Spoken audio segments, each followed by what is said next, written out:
Hello and welcome to our church without walls. Today's tip, follow me, part 2. Follow me, said Jesus to the rich young ruler. It seems like a lot of people want to follow Jesus, and they do begin to follow him, but then other things become more important. It seems a lot of Christians have ADD in their Christian walk, that is, attention disorder of the devil. Or maybe they suffer from ADHD, that is, attention deficit of heaven's direction. Well, maybe it's just all the distractions around us, and maybe it's the devil getting us off track so we will not be an effective witness for Christ's sake. Or maybe it's the love we have for our parents and siblings and children, such as is the case for the man in our text today. In Matthew chapter 8, verses 18 to 22, is the account of a man who said he will follow Jesus, but he wanted to go and first bury his father. Now, here's a certain scribe who stopped Jesus and said that he was willing to go wherever Jesus went.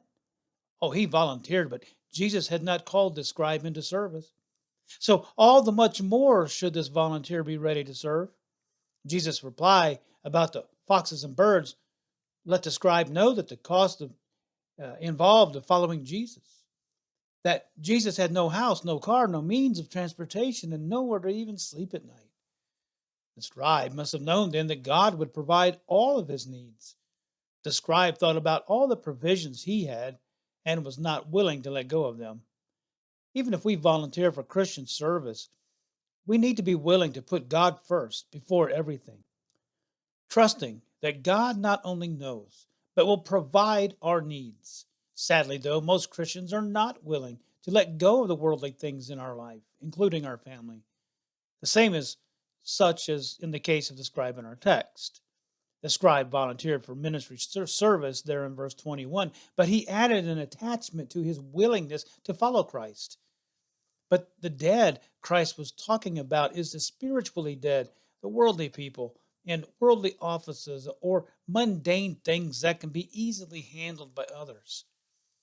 In our claim to be a Christian, may we be careful in what we claim, for there is a difference between a Christian and a disciple. For Jesus said in Matthew 22:14, many are called, but few are chosen.